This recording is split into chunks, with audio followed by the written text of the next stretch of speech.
Hello everyone. Happy to briefly present to you the Finnish funding scheme available for CELTIC-NEXT. I'll present it really briefly without going into too much details, because I would really encourage the Finnish participants in every consortia thinking about applying for Celtic project funding to contact us directly and have a really in-depth discussion about funding possibilities.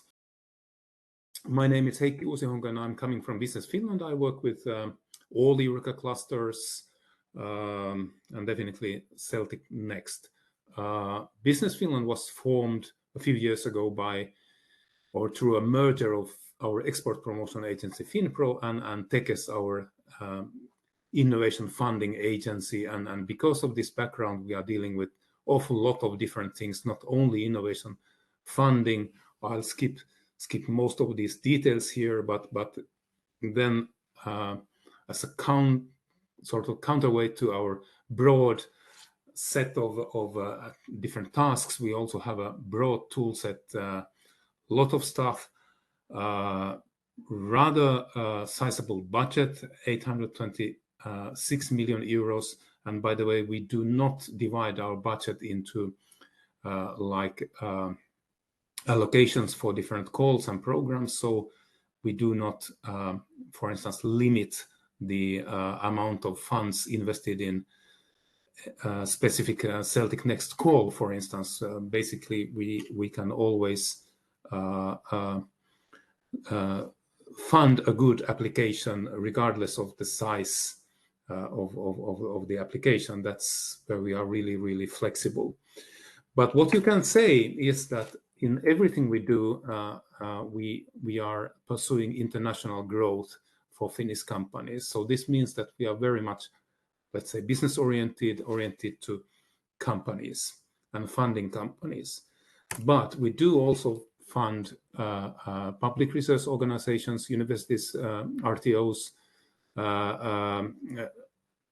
perhaps in particular because we want to see world-leading innovation and business ecosystems consisting of companies and also public research institutions in Finland.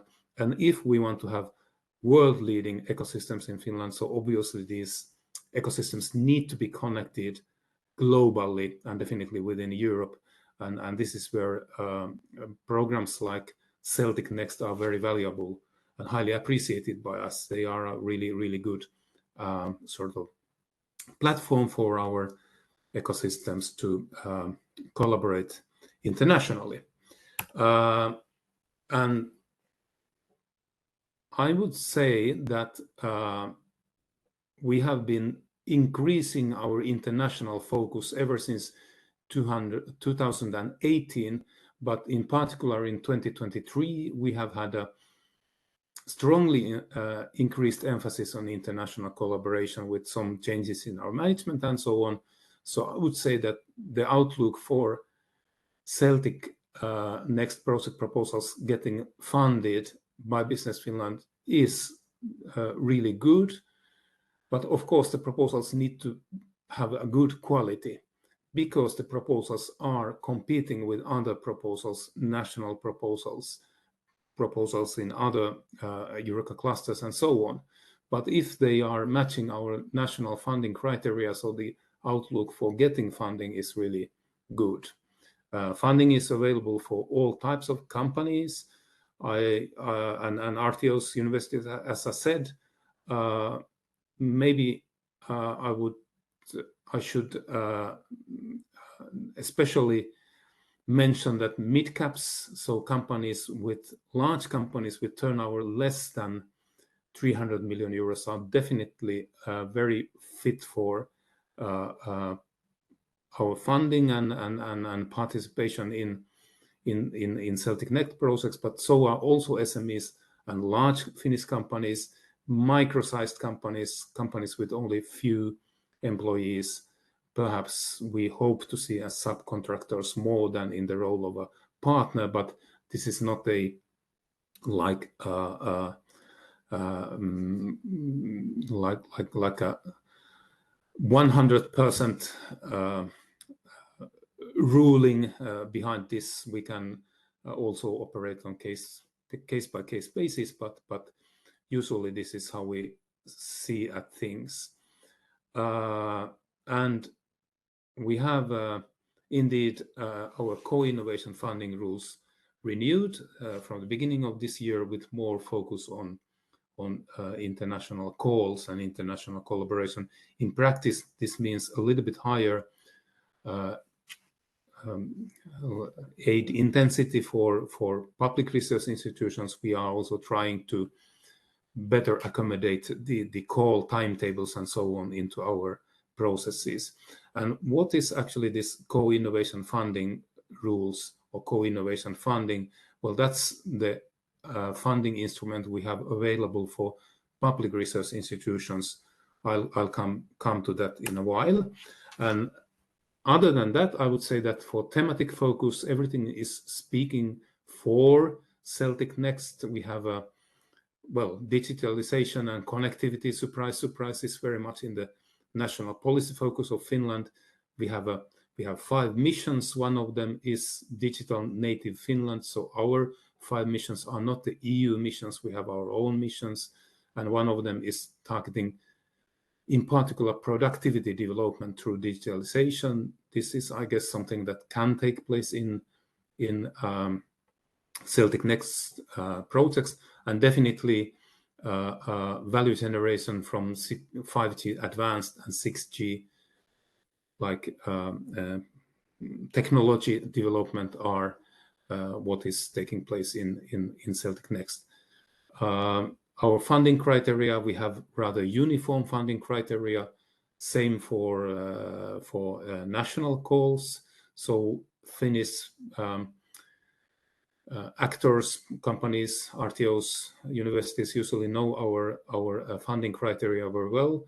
The only thing I would like to stress here is that the composition of the Finnish part of the consortium is a viewpoint to take into consideration, and indeed strong medium and mid-cap size company involvement is recommendable.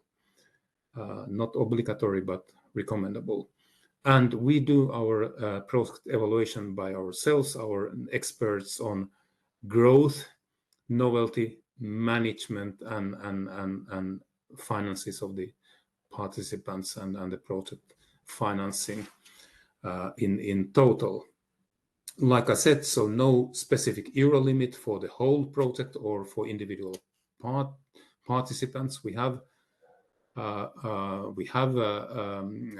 Eureka clusters projects going up to close to 10 million euros or something like that. And actually, I would say that we like to see, let's say, projects with a meaningful size that can really create a meaningful impact in the, let's say, the development of technology in the area of connectivity and so on. And we do expect a concrete business outlook as a result of the R&D investment made also in the public research institutions. So co-innovation funding model in CELTIC-NEXT projects, companies, if you have only companies participating for Finland, they participate each one of them individually, and we are looking at the each participant on individual basis. But if you have public research organizations, universities, RTOs, we need to look at the Finnish, let's say, sub-consortium, and there need to be minimum 2 companies participating with their own applications. So if you have a university from Finland, 2 companies need to participate also, and they need to have a joint project plan. Okay, well, if they are participating in a CELTIC-NEXT project, so you always have a joint project plan. So this is actually a no-brainer and no problems here at all. But the key thing to remember is that if you have a university or a RTO from Finland, so you need to have minimum 2 companies with their applications joining your consortium. And here is just something more on these co-innovation funding. Company funding is granted with the same funding rates, aid intensity as in our national calls, but for public research organizations, we are actually able to give 80% funding level, which is a little bit higher than in national projects and calls. Excuse me, I already showed this slide. I just wanted to repeat what I said, that the outlook for good projects proposals is good. So I would really encourage you to collaborate with Finnish partners and the Finnish partners to take contact with Business Finland experts as early as possible when they are planning the collaboration within this call, and whom to contact. Our CELTIC-NEXT experts are Hannu Nurmi and Mika Niskanen, and also Hanna Rinta-Erkilä, our national project coordinator for all Eureka network projects, cluster projects, is available for your questions. That was all. Thank you for listening. Thank you.